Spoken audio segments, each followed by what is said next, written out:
Well, hello everyone. Hello. And we're live again, and welcome to the show. We're doing it from our home today rather than in Winchester. And tonight we'll be taking your questions and on all manner of things, paranormal and psychic and spiritual.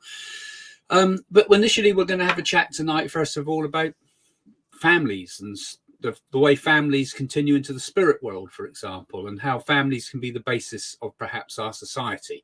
Good values. And values. Because I think Jane and I's show here is kind of about values, really, and kind of things that we hold dear. You can also watch, Coffee with Craig, where I do predictions. You can watch Jane's channel, where she does all sorts of stuff. And we have, all sorts of ways you can interact. But this show's really you can ask us questions if you're here for the first time ever. But not naughty ones, Craig. No, try to be kind of, I don't mind controversial ones.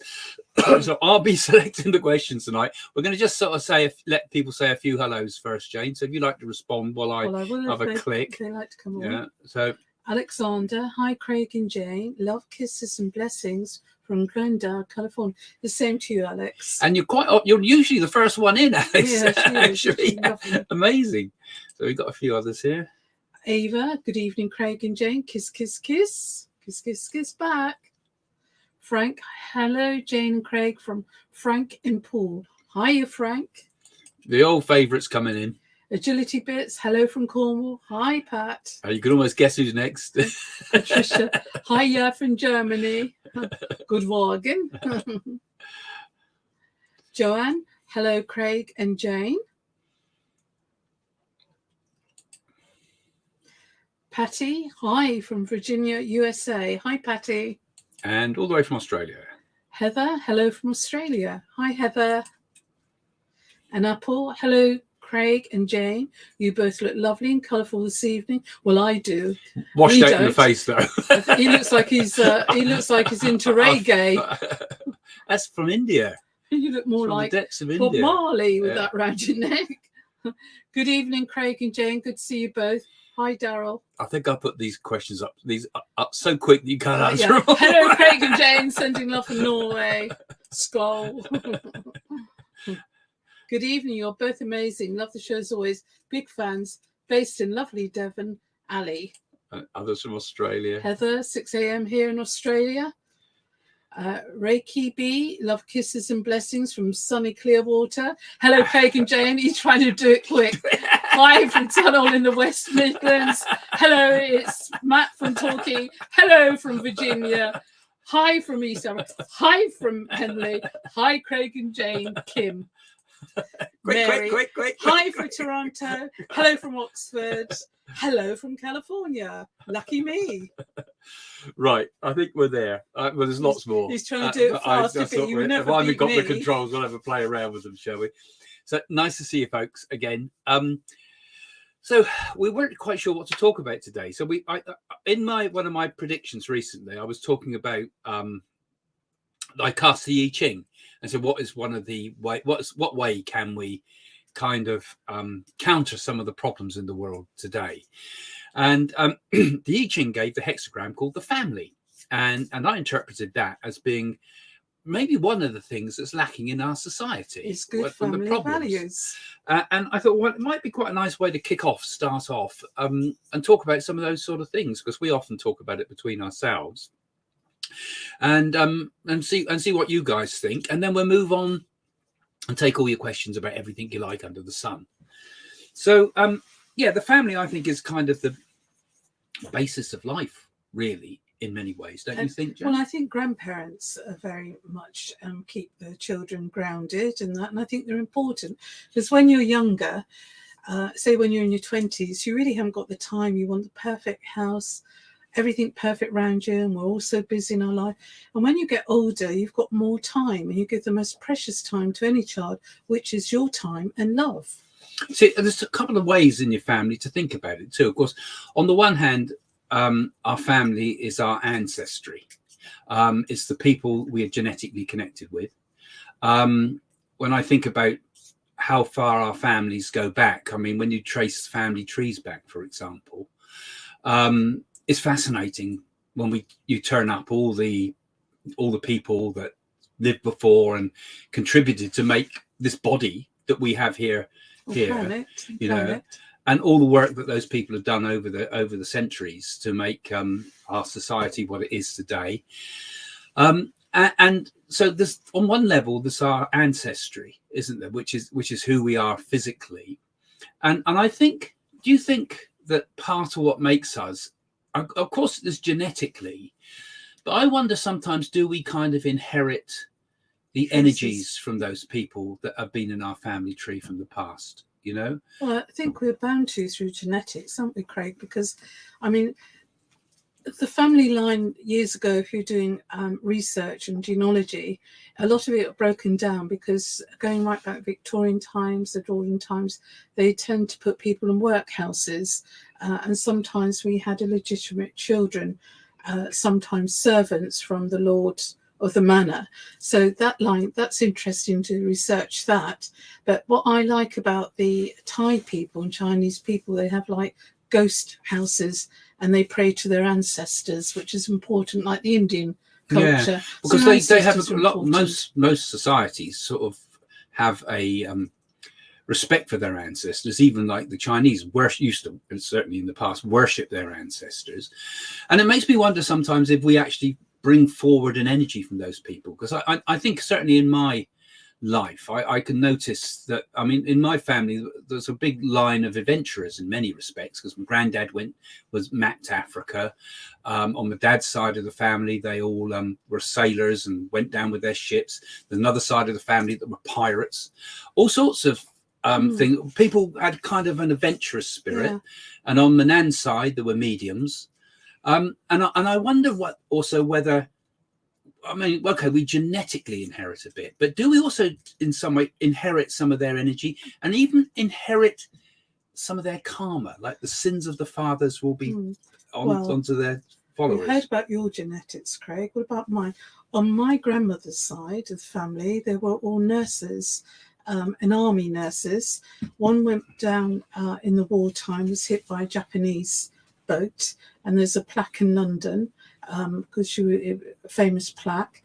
And because my grandmother came from the Forsyths, and on my father's side we got the Irish side, so there's a mixture of things. But my grandmother was very much like your side of the family, inherited, if you like, clairvoyance and everything like that, and saw ghosts and everything. And it's quite interesting that most of them, nurses on my grandmother's side, they used to see spirit. See, you were a nurse, you became a nurse, and so that's all done in your family line. Yes. My granddad's side, like I say, but they made maps a lot of the, and they made the maps in Canada and made the maps throughout Africa. And I was very good at graphic design for a long time. I was just going to say that, Craig, because you're very good at detail. And I wonder whether that came from that. And is it genetic, or is it kind of a little bit of energy we all bring forward from our grandparents and great-great-grandparents right the way back? Our granddaughter Willow's very good at art, isn't she? And your mother was very good at art, so definitely these skills come through. I don't know how they can be inherited. You know, how do you pass a gene like that on? But certainly skills seem to go through families. Isn't it? Very knowing.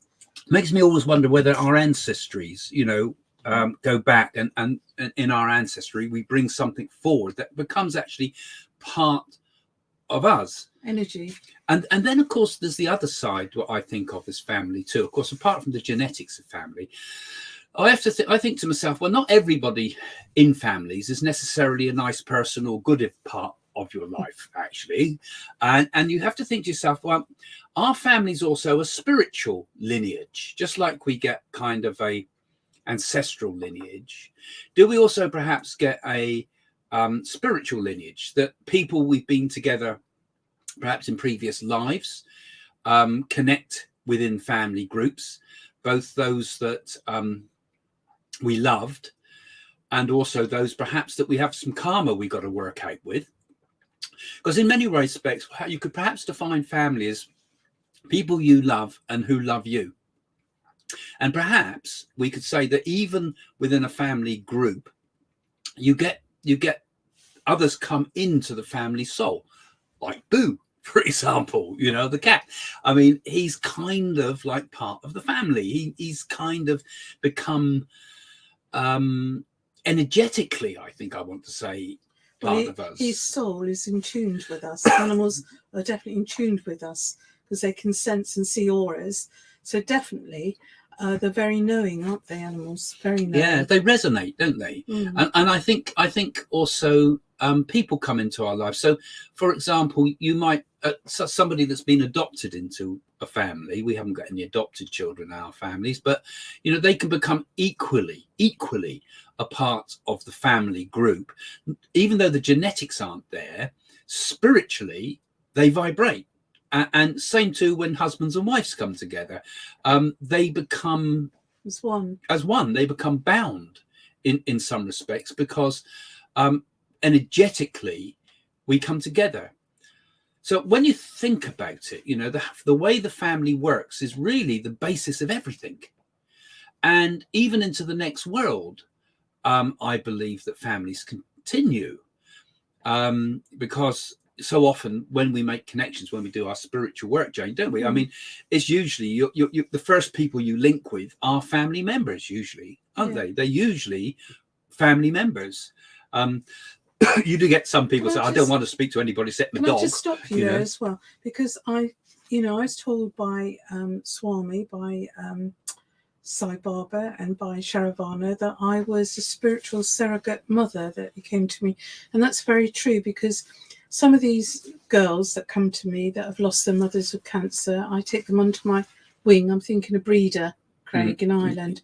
And it's lovely because, as you say, good values, family values and love, it doesn't stop, does it? Yeah, and so I think actually you're right, because when you work on a spiritual level with people, they become part of your family. So we've kind of here, even with all you lot watching us here, in some respects, we've kind of in a funny sort of way connected, haven't we? I mean, it's like when we meet people that follow the channel and meet us, you've obviously get to know us because you know who we are from watching us, but there's kind of quite quickly a resonance. And I think when there's a strong spiritual link, then I think we almost become a bit of a family. We become almost spiritually a bit like a family, you know? Yeah. And like I said, in some respects, when the Ching gave me the family to say it's the remedy for the problems of the world, I thought, well, it is really, because if you get the family right, and that's not often that happens, but if you can get the family right, or strive to get the family right, then surely that can extend, and we can get society around us in the close to the family right and friends right, and that can even extend again to make the whole society right. It all works basically from the basis of the family. And I think when I talk about a family, I'm kind of thinking traditionally, really, because I think where the woman does her role, as it were, and the man does his role. I know I'm standing on very sticky ground. Be careful. On very sticky ground. We're not 1950 housewives. No, Craig. but this is something I feel that goes right the way back to the beginning of time. And I know times have changed, and I know, but I think there's an awful lack in people's souls at the moment, where I think women sometimes nowadays feel that they're not allowed to be mothers, and they're sneered upon by being mothers. And I think that's one of the most dreadful things we can do, because I think that is probably the highest job of all that any person can do. Me having been a mother, like I said once before on here, because I was a single parent for 9 years, from a baby to child. So that helped you out. Well, when we met, but before I met you, Jane, wasn't I? And so I kind of know that the mother's role is tremendously important, because what you do as a mother molds the next generation. Can I just say, because same with the father. Yeah, because we're talking about spirituality and that, where does it come from? Well, as a child, I always wanted to. Well, I got confirmed in the Church of England, so I was always spiritual as a young child, and that goes back through generations. And also, my grandmother was very attracted to India, because I can remember she used to put curry in the mashed potato and everything. And I can remember the Indian people that came and said, Auntie, you must be an Indian from past lives. So all these triggers and all these things from past incarnations, spiritually, we bring it into this incarnation. Would you agree? Yeah. So I was just trying to get the things off the screen there, making a mess of it. But yeah. So sorry, Jen, I was completely miles away. What's new? But I think we kind of, like someone's just said here, that you know, bring it on. We've lost our identity. This is what I'm trying to say. You're right here. We've lost our identity in current times, and particularly with woke cultures. That's right. I think, you know, we're losing our identity on so many levels, aren't we? And we're not allowed to talk about it. You know, we should. We're not allowed. You know, we're all in danger of being censored if we even consider thinking about what were traditional values. And I'm not saying that you know, it's difficult to talk about this without sounding wrong in some respects, because I think it's so important that we kind of live as families. And I'm not saying that nowadays, of course, we've become much more tolerant to that families can be, say, same-sex families, which, like I said, there's a spiritual lineage as well as a genetic lineage. So even with that, which I take on board, that's perfectly okay. And we've met happy people like that. But at the same time, I think we need to, if we're going to sort the world out, generally, all of us, we have to get back to the roots, where we are now in our family circles. We sort the family circles out, and then we can extend to help the world. We all worry about what's going on out there in the world, and we worry about what's going on in Russia and what's going to happen with China and the collapse of society and all sorts of things happening. That's creating fear, though, isn't it? But the solution is here and now. The solution is in the small. Happy. It's the solution is in the small groups of people where they love each other. You know, yes. you can't. It's difficult to extend the love all around the world. Craig? Yeah, I suppose so. I've kind of been with you for a while. So. 35 years. If you want public displays. That's funny. But it's true though. I mean, I think we if we can get back to basics, we can get back to the way we are. You know, with things like the mother will always be superior. Yes. In a way. Yes. You know, the mother was always worshipped as a goddess, wasn't she? You know, I mean, nowadays we won't worship anything. We worship money. Well, man needs a mother, don't they? Because a man couldn't bring a child to the earth. So mother is very important. How does a reunification of marriage work in heaven when some people love more than one person and don't quite enjoy their space on earth? So curious. Well, I've always led to believe in the spirit realm. It's the person that you were loved with the most that comes to meet you. You haven't got the first wife waiting over there with a rolling pin. Yeah, I see. In the next world, the ancestry lineage, as it were, is gone because physically we've lost the physical body. And although we might take some of the energies of that with us, I think, into the next realm, it's the spiritual lineage that I was trying to express earlier, which badly, I'm afraid, is the spiritual lineage that continues.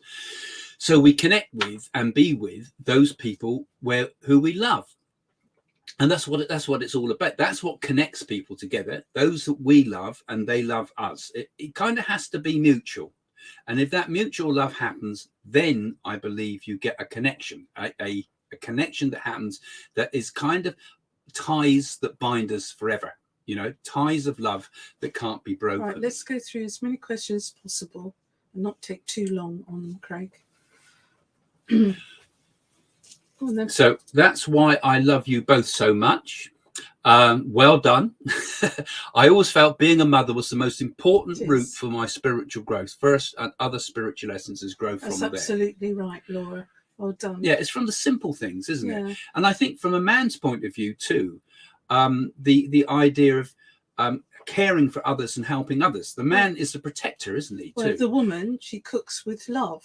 If a woman gets through it on the table, it's like tainted. If a woman cooks with love for her family and a woman makes sure that everyone's safe, clean home, nice environment, good values, you can't go far wrong. Yeah, so the woman nurtures and the man fends for the provisions. And I think it's a dreadful, like I've said this before on this channel, but I think it's a terrible shame when society insists that everybody in the family has to work right from the word go, and in order to make sure that they can keep the roof over their head and pay these exorbitant mortgages. And it's going to get worse. We're going to have mortgages rocketing through the roof again, like we had in the 80s when we were on the big breakfast and doing all that. Do you remember every time it was and it's going to get worse and worse and worse. And can we really have a society where both partners have got to work full on just to keep the home? You know, who's going to nurture? Who's going to look after the children? Well, they coped years ago, didn't they, in the Second World War? Yeah, they did it before. They did it throughout history. Yeah. Hello, guys. Loving thoughts sent your way from New Zealand. We just received them. Thank you. Interesting. Agility Bits always comes up some good stuff. We have a very strong sense of identity in Cornwall. It doesn't matter where people come from, but there's a strong connection between those who live here and who love it. Yes, good. And I think, and I think this is the same thing with nationhood too, isn't it? Really, because this is our lineage, and it's like our connection with our grandfathers and great grandfathers and our forefathers. And I think we get an energy that connects with our place, particularly if most of our families still live in the same places. And I think it happens in communities. It happens in areas like you've got with Cornwall, and it happens also with nations. And I don't think that's a bad thing, because this is like our connection. As long as nations are not pitched against other nations, then it's a good thing. That we have pride, like in our family again. We've had that. Good evening from Sweden. Yeah, I'm just trying to see. I've got to look and read them before I can post them. Yeah, but you're talking too much on one question, and we can't get everybody. Right, Nana, can you still learn a lot from a bad mums? Surely you can learn and grow more from bad parents, even more than good. Yeah, but that probably is karma. What I see that is, because sometimes perhaps God's put you in a family. I mean, I've just watched a movie which was Joan Crawford, Mummy Dearest, and Faye, Dunaway was that. And I mean, it was horrific to think that she adopted those children. And I'd say she was a bad mother, an alcoholic, over the top cleaning and everything like that. But then those two children, Christopher and the girl, they turned out okay in the end. And one's still living to this day, I suppose, is about 90 now. So bad mothers, perhaps God's put us in those families, so we grow and we think we're never going to treat our children like that. So it's not a bad thing. You see, and I agree. It's like if you get a bad mother, or like a bad teacher, one bad teacher, 1,000 bad pupils, and it's the same if you have one person with a strong influence in any part of society can cause bad things to resonate. And I think it's the same. Not everybody takes easily to being a good mother. Not everybody is a good person, but I think we often have to strive. I think it's a matter of, that's not something that is easy. But I think each individual has to strive in their lives to be the best possible person they can be. That's right. And I think within families and within marriages, that's when your metal's tested. It can all be very well sitting in a cave, being a great spiritual person, but give that person a teenage child to look after. And then we soon find out if you're spiritual or not. You were a teenage child once, Craig, remember? Another question. Another unification idea. Do you think music has the power to unify people? Music's important because all the energy. It's like if you go to an ashram and they're playing music and meditate, it brings everybody together as one. So I think music is very important to the soul. Very important. Music, everybody beats to the same drum, don't they? They beat to the same vibration, and I think it can have a very, very powerful Well, my force. vibration's quite high, Craig, than yours. And music also goes straight to the emotions, doesn't it? Yes, And this is where it's more powerful in some ways than the written word and things like that. Families aren't living together anymore. More hands make life easier than with less stress. Yeah, why? Most families have problems in families if they're really and have stresses and that. And we're learning all the time. But you could be distanced from a family member, say, and you get together Christmas time, and it's like only yesterday, because people got all different lives now, haven't they, in a materialistic way. Yeah, I think we can learn a lot too from the people coming to the UK from Eastern Europe, because they do seem to have and also from the Far East as well, and lots of other countries, because we often forget about our our family. The whole thing is about getting on yourself and making as much as you can, and it's kind of a selfish remit all the time, isn't it? But as I get older, I think they look after their old people, and they look after other people's old people without any thought. They have respect. So this is again where I think we're getting a breakdown of values. It's become, I don't know, it's become cheap. It's become shallow. And I think we've lost something very, very spiritually important. I think we should look after our older people better, Craig, because people can't be bothered, and they've got to remember those older people brought up their children, looked after and nurtured them. So it's important we do look after our own older people. It is. Right, Reiki B. I never got the chance to really connect with my German grandmother. Due to distance and language barrier. After she passed, I found out she was into tarot and Reiki like me. Yeah, there you go. So there's already this is what I said. There's a strange connection, isn't there? Yeah. That, you can't pass down through your genetics an interest in Reiki and tarot. No. It has to come from a kind of a different level. Surely it has to come from a spiritual level. That Reiki started off in Japan, really, in symbolisms and that, and then they went there to get certificates and that. And tarot really is just interpretation of the cards, not clairvoyance. Yeah, they're just tools. Tarot's just a tool, isn't it, Jane? Really, and Reiki is a technique that's been kind of a form of healing that people use. I can't read these properly. Let's hope we get something. Paula. Since I was a child, I've seen clearly all the things that were wrong with the way humans lived.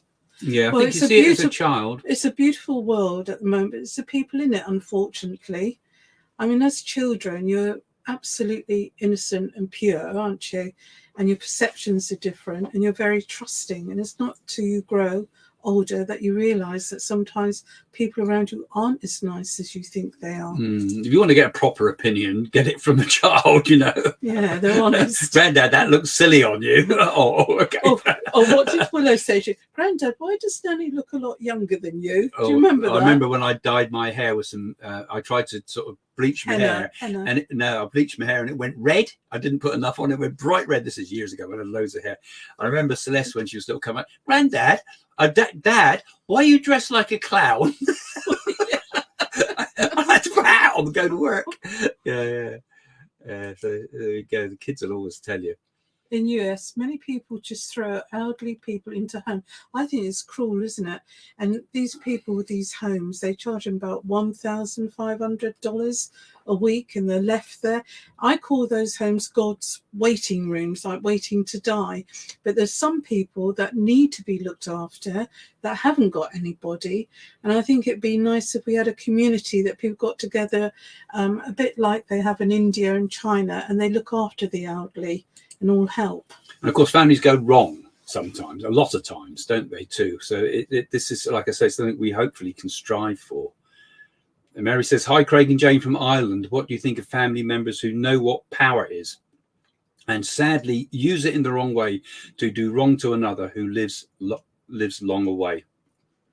Well, that can mean many things. This can be all sorts of things, like narcissistic people within a family group. I always find in most groups, usually you can have hundreds of people that are all working in the right direction, and it takes just one. Yeah, it takes one to spoil it for everybody. And that's why in many respects we need to be quite strict, and we need to have we have to clamp down on things like that. And why we do need flexibility, because again, families go wrong, divorces happen, and this is sometimes necessary. And this is why I think, like I say, what you must think of as your family is those people who, when you think of the spiritual lineage of it, the people you love and who love you back, it hasn't necessarily got everything to do with genetics. Your family are the people who love you. End of story. really. I think, Mary, the best thing is that person that's doing harm to you and giving negative energy and forces is completely ignore them, so you don't give them the power. And the government too. Yes. And my mum has dementia, and on her own, it's discussing how the government treats the elderly as well. It is. Yeah, we throw away the old, and also those with psychiatric problems. I mean, a lot of the people you meet on the streets who are begging are off. You think, well, this person should be in a psychiatric home, really, and there's no help for them whatsoever. Well, they've closed all the psychiatric hospitals down. They put them outside in the community, and they end up sleeping in toilets or on the street. It's wrong. We should look after our own people in this country rather than opening floods of doors for people, welcoming them over, giving them houses, giving them food and money. We should look after our own. The problem we have here is that our society, our infrastructure is collapsing. Yes. I mean, and they're selling it all off. I mean, like near us, there's been Cold East Hospital, which has had psychiatric wing, didn't it? And also Tatchbury Mount and things. And they sold it all off. Beautiful old Victorian buildings, and turned lovely grounds that people could used to be able to walk in, and they turned it into condensed mass housing and turned it all into flats. But where are we going to put all the people who have psychiatric problems now? It's not just the old hospitals people, can't cope with it. Young people as well, because especially in that COVID-19, a lot of people had mental health issues that couldn't cope. They didn't get any help whatsoever. They go to the doctors and they just dish out tranquilizers or antidepressants and beta blocker. It's not right. Agility bit said, I think social media can bring families together, but can also divide. There's a lot of unkindness sometimes. People really need to think before they post unkind remarks. It's true. Absolutely true. Yeah. But that, you see, people do that without thinking. I've had some, and I've never met the person, and I've never returned or retaliated or back, just left it alone and thought, well, there's an element of jealousy with that person and it's best to ignore it. But certain things sometimes you feel you can't ignore, but you have to do it a bit like the royal family. No comment. Yeah, well, and also I think sometimes you have to ignore these things because people will post things, people will say things online that you would never dream about saying to someone face to face. Basically cowardly people who have a lot of nasty resentment, but they love to put it out online. And they're a small minority, because most of the people, I mean, 99.9% of the people that put comments on our channel say, Craig, you're an absolutely wonderful person.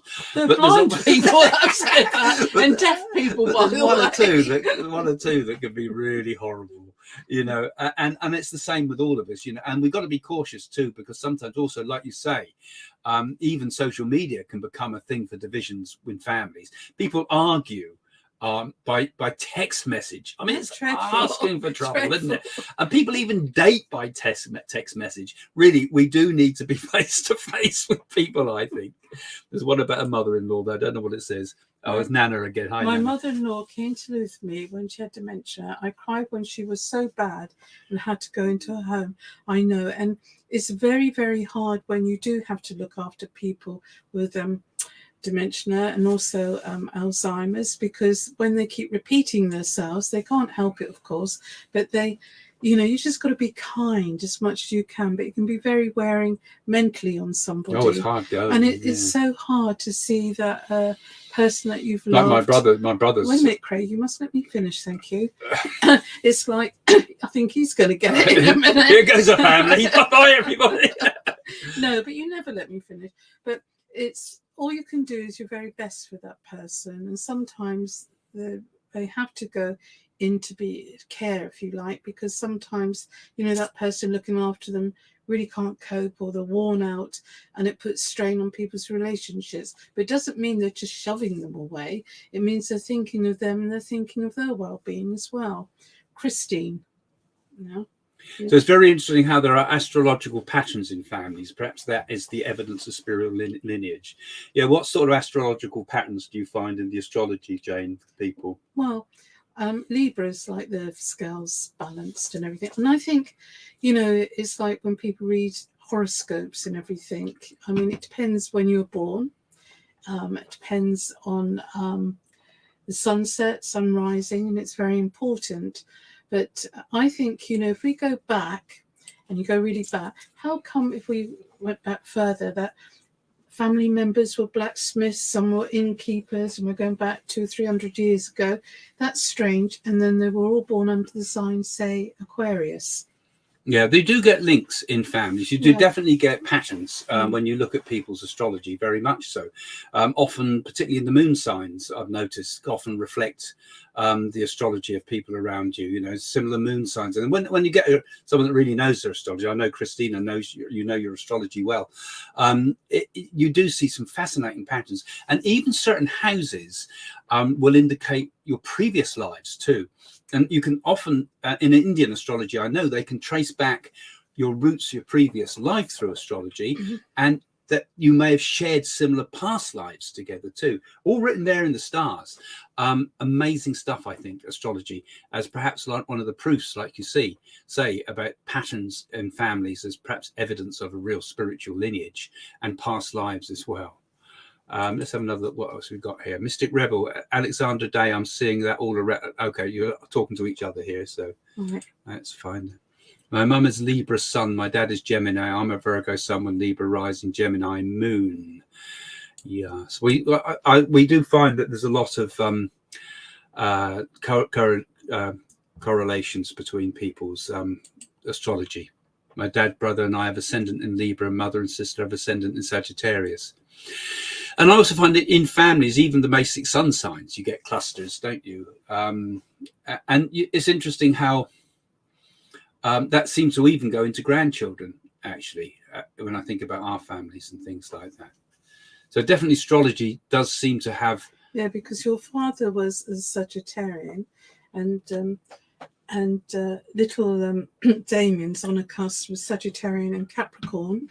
And Willow is Piscean, which your mother was. My mother was Piscean, and a lot of Aquarians in the family, and it's interesting how it does work.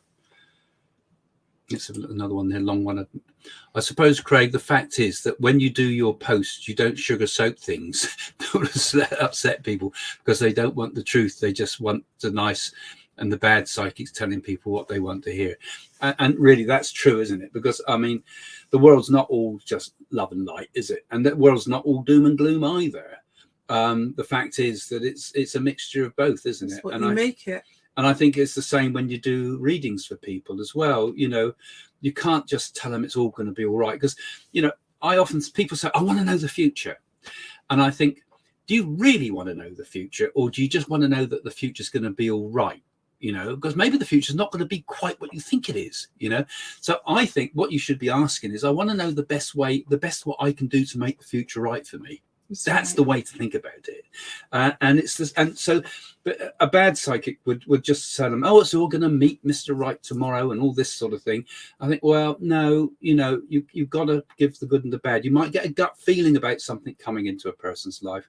And I also think if you see something bad in someone's life, you can tell them, but there's always something else beyond that's better, and help them to sort of see, but a little bit further down the line, there's something there better, and help them through. Because the goal of life is not just to have a happy life here. It's to take the good and the bad. It's all part of the story of a human life, which is balance, ultimately, to take us to higher learning and understanding. Nana says, is a disability a lesson to be learned on this earth? Well, I do know that if somebody had a disability, say a child that couldn't walk, when they go over to the spirit world, then all that disability disappears and they're put back perfect. And I think, sometimes if we nurture or look after somebody with disability, we can learn from them, especially children with autism. I always think, the children's with gifts, and they can teach us a lot of things as well. They're very knowing. Yeah, I think disability is... when you think about karma, I mean, some people could turn around and say, "Oh, disability is punishment for something you've done in previous life." It's not. The other way to look at that is God gives the toughest lessons to his best pupils. He gives us what he knows we're going to cope with, Craig. Yeah, and I think sometimes this is the particular lesson they may have to learn from in this life, and become an even greater person than they could have been. Mm. I often think in our own lives, all of us, that when things start to go really, really smoothly and you start to get a little bit complacent and things start to tick along and you start to sort of just fall back into the sleep of this is a nice, easy life, something will come along to wake you up again. Yeah. And I think that's necessary.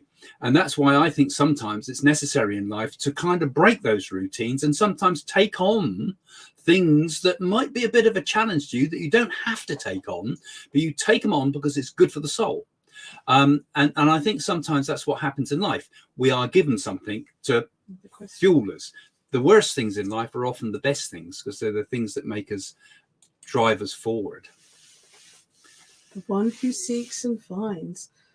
Same signs, just mean family is practicing some of the year. No TV, no cable.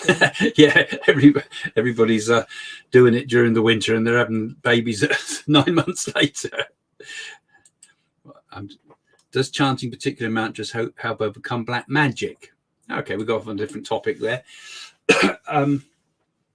I think it can help. Black magic, what is it? It's negative thoughts, negative energies projected to somebody. Nastiness. Even unconsciously, I suppose, when someone's got bad thoughts, it's a form of black magic. Nobody in reality can hex you. It's like you're opening yourself up to accepting that, where you should refuse to accept that and be very positive.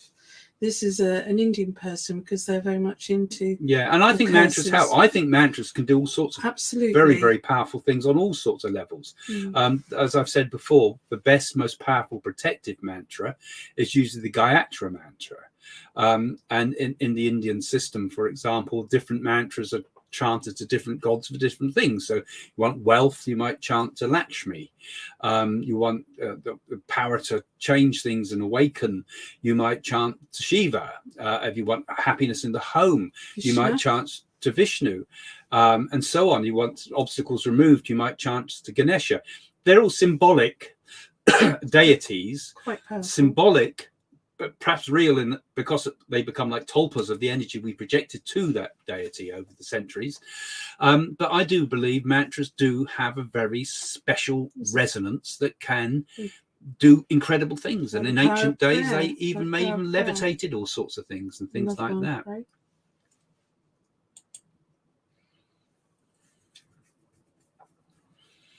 I didn't have much of a family life, but was lucky Sathya Sai Baba took care of me from a very young age. So for me, the world is my family, how I see it. Well, that's nice, isn't it? And that's a nice thought. That's again, that is reinforcing the idea of what I said. It's not always about genetics, is it? And particularly when a spiritual being is there. It can be a very, spiritual organizations, if sincere, can genuinely be a family. About love, isn't it? Yeah, and not a substitute family, a real not family. A church that keeps seeing devils and wants you condemned to eternity. That's no good, is it? Yeah. I sometimes wonder if in this life to look after others, as this is what I always do, would have this been planned before my life began? Depends on your karma. Perhaps you were a very caring person in a past life and you've had to come back in this life to teach others and to nurture them and that, because it's very important what we were in previous incarnations. So the highest thing to have while you're here is love, and your health is your wealth. I think the things that come to us, both good and bad, are really, they come from somewhere. And I don't think it's just chance. I do really believe that there's a force behind things, which I suppose you could call the karmic force. For good and for bad, it comes out in all sorts of things in our lives, even in our bodies. But we also have the power to change, the will to change. We have free will with this as well, and the power to choose the path ahead, and even the power to transcend and overcome all forms of karma, because that's ultimately what we have to do. The karma we have in this life is usually caused by the unfulfilled desires that are passed into this life, and those desires need to find fulfillment, and that's what the karmic path is pushing us to fulfill those desires. But there can also come a point where we can come to a transcendence of those desires, and then we're no longer ruled by the karmic forces in our life. But doing good, Tanya, to others is definitely a good form of karmic work. definitely. It works. It does powerful things on a spiritual level. The one who seeks and finds. God doesn't need another half. God is perfect just as he is. Who says that God is a man? God could be a woman. I always think with the idea of God, you have to think about, when people say, do you believe in God? I have to say, well, we have to define that first, because it's one of those words that, you know, do you believe? I don't believe, for example, in a Father Christmas sort of God, you know, or a man in the sky sort of God. God may not necessarily be something separate either. It may be all things, including us. But anyway, that's another topic that I could go on for a long time. The Gayatri mantra is a very powerful mantra of protection. I even use it consciously. It dreams to dissolve demonic forms. Yes, they say you should only chant the Gayatri mantra during the daytime. That's actually right. But some Indian person said that to me. But at the same time, I think the Gayatri mantra is a very powerful mantra that I think it can work at all times. I don't know if anybody knows anything different about that, but I always feel that it's a good one. And I used to always chant it in my sleep. As I was dropping to sleep. Yeah, when I'm dropping to sleep, I listen to the Gayatri mantra going, and it sends me off. Yeah. I don't chant it, I just listen to it. Mm. Greg and Jane, I've been slightly troubled by the Christians in some circles saying New Age spiritual stuff is all Satan, and they keep saying we are in the end times and those who don't believe will die. Yeah, but I want to say these Christian people, have you met the devil or Satan? Yeah, who is this Satan guy? Who is he? Is he somebody with a stick? He's actually not mentioned much in the Bible, actually. No. The whole They're idea... talking about the falling angel. Yeah, most of it's been done post-Bible, actually, and a lot of these ideas of the end of times and things, there's not really necessarily biblical stuff. You get Christianity's had too much of its fill of crazies, I'm afraid. And I think what we have in the Christian religion has nothing to do with Jesus at all. You know, it's just a complete nonsense. Even most of the stuff that was written down was stripped out in the councils of Nicaea and so forth, where they just stripped it all out. And decided what we have left is what's suitable for Rome. I think there's very, very little in the Bible that actually is the genuine words of Jesus. Perhaps the Sermon on the Mount is the purest piece of biblical writing. So I very worry about, and you know, this sort of fanaticism is dangerous in all religions, and I think this is where things go wrong. This is where it differs from spirituality. New Age spiritual stuff. That's what Christianity was when it came along. It was New Age then, you know.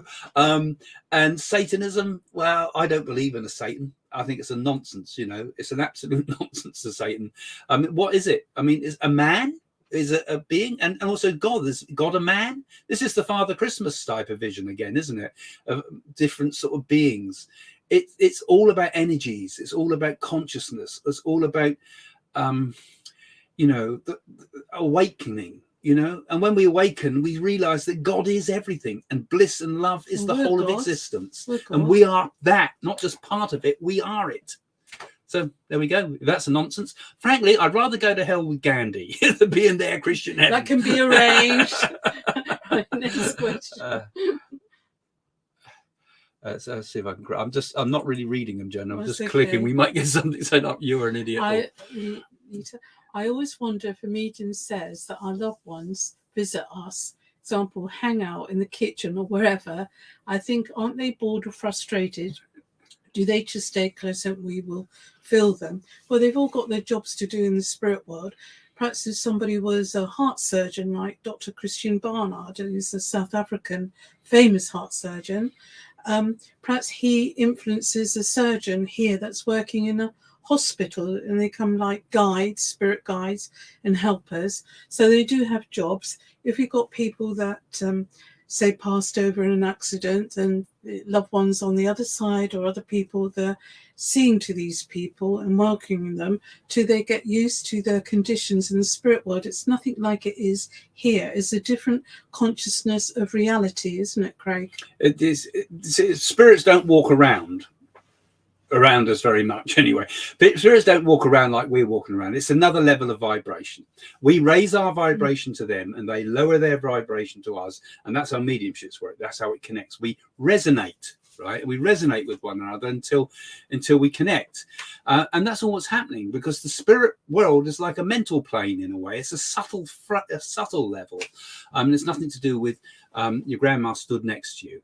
I think that's just misconceptions of some people, the way they work. So, Alexandra says good things. Priests in England in Middle Ages would go around collecting money so that sins could be pardoned and the people's souls would go to heaven rather than hell. Propaganda from the church. They're still doing it, aren't they? Churches are the Oh, well, they're great. Yeah, they used to be able to buy salvation. This is what the Crusades were all about. You go to the Crusades and kill a load of people, you're guaranteed an entry into heaven.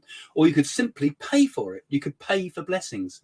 Same thing happens in India too. There's people go around with a little bag and you buy a blessing, and he takes an invisible thing and throws it at you like that, and you're blessed. You can buy a blessing. So these things are endemic everywhere, I suppose, and would still go on. And even now on this channel, don't we get these idiots from Nigeria coming on, particularly on the Facebook pages, saying that I will remove curses, I will bring blessings to you. We know that girl that used to light candles at £2,000 a time to bring her husband back, didn't she? Madness. So a good dash of common sense is needed with all this new age stuff. Too many people run off on crazy ideas, and hopefully we bring you a little bit down to earth with the things we say, even though it's not always quite as exciting as Martians helping us and things like that. God is something beyond male, female, beyond something we can understand. We can only grasp at little bits, perhaps. You could call it stealing it, like stealing the fire from heaven, a quote I've pinched from Austin Orman's Spare.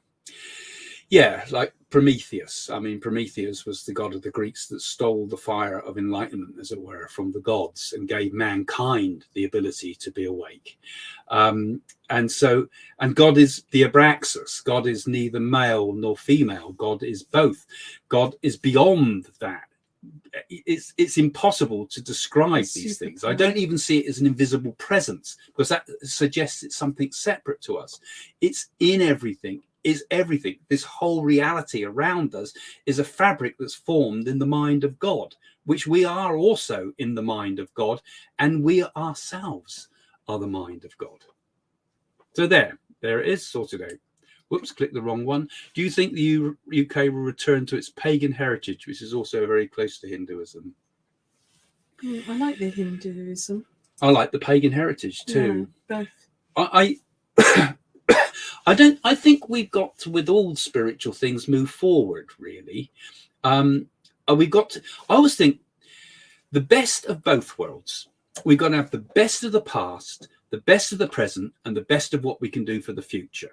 And I feel we've got to draw from it all. We can draw from our pagan roots. When we went down to Avebury Ring there, Jane, didn't we? What a wonderful energy at that place. Well, you were looking at the shops, but what a wonderful energy. That's not true. What a wonderful energy it had there.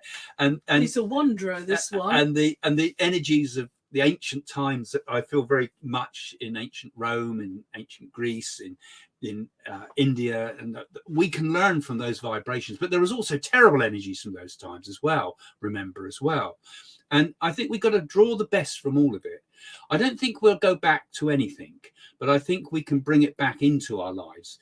We carry it inside ourselves, really. We carry it inside ourselves in the unconscious mind. When we have our dreams, those pagan old stories come back. When we watch the stuff on TV like Game of Thrones and things, and Tolkien and all the rest of it, that reacts to us because we remember that, because it's in us. Those archetypes of the collective unconscious are triggered by it. So the pagan world is with us right now. One more question. I'm going to see Alexa's one. It's just they move quick, Jane, so I can't catch them. Right.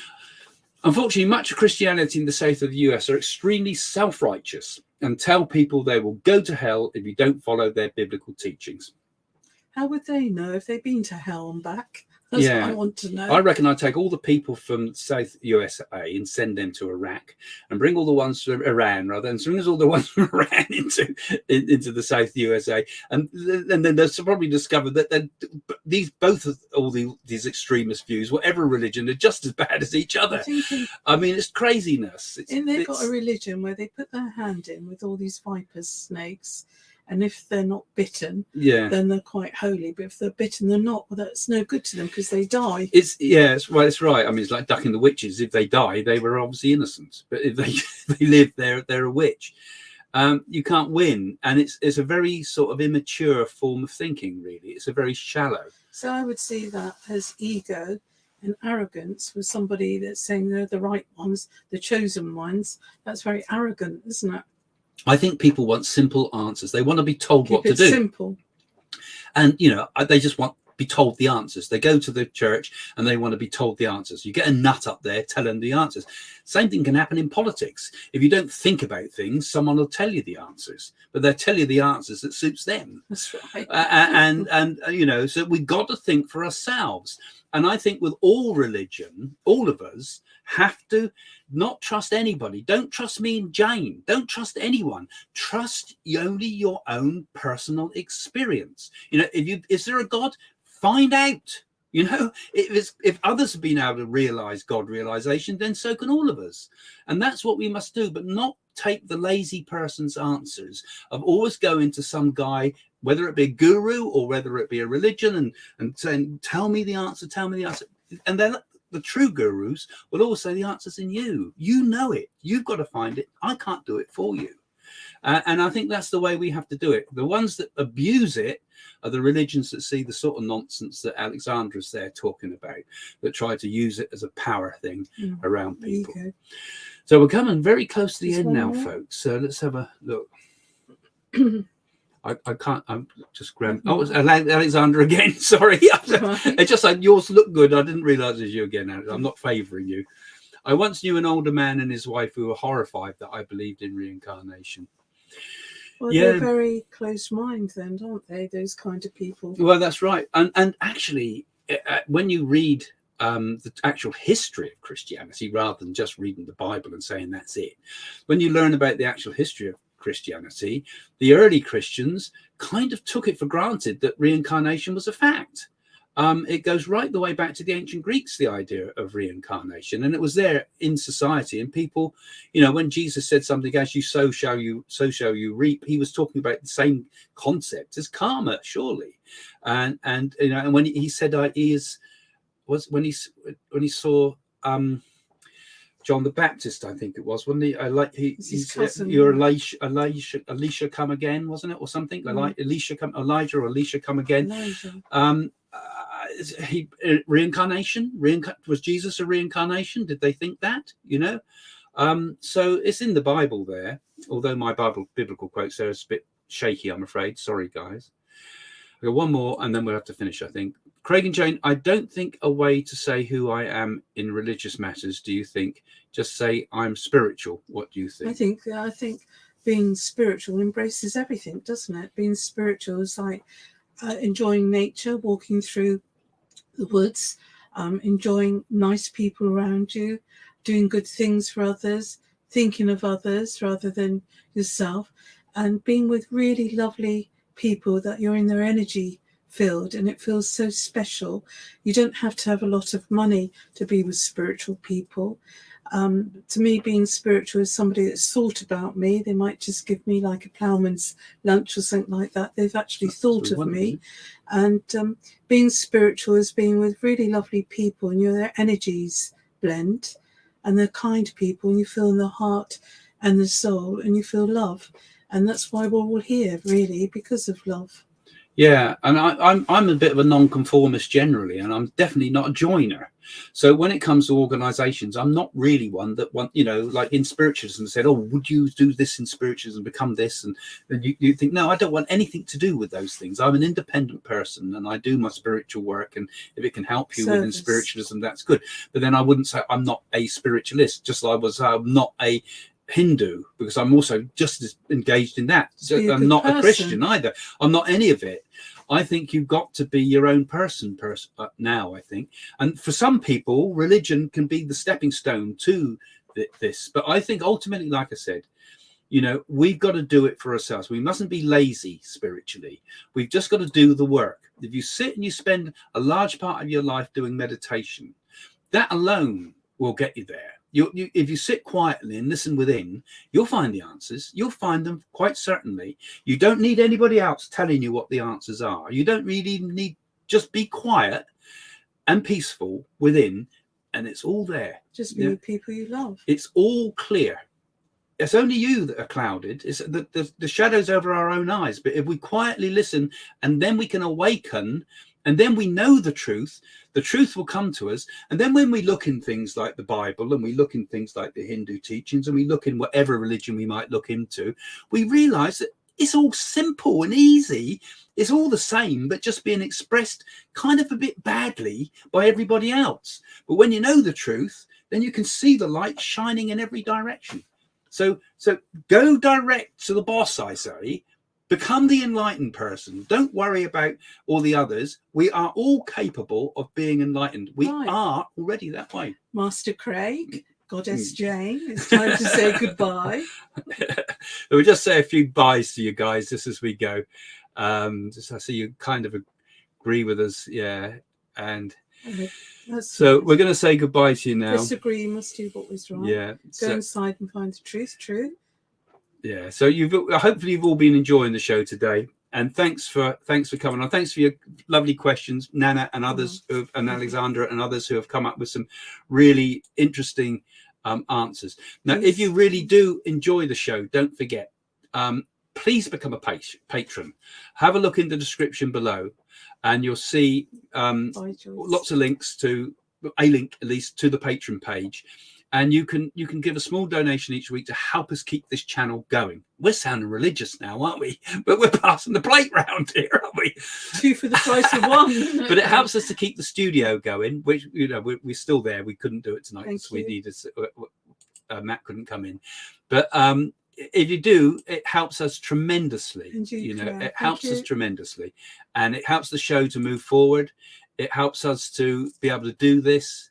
It helps us with the new plans we've got. We've got lots of interesting stuff lined up at the moment too, coming up soon. Hopefully, I'm hoping to open up the seance room there at the studio, as it were, too. So, I just love to say thank you to all of you for joining us today. Many blessings on all of you. Yeah, and I've got to find the link to finish. I just blessed you, Grace. I remember, find it. Yeah, and we got there's the end link. So we're going to say bye-bye. Thank you. Thank you. Bye.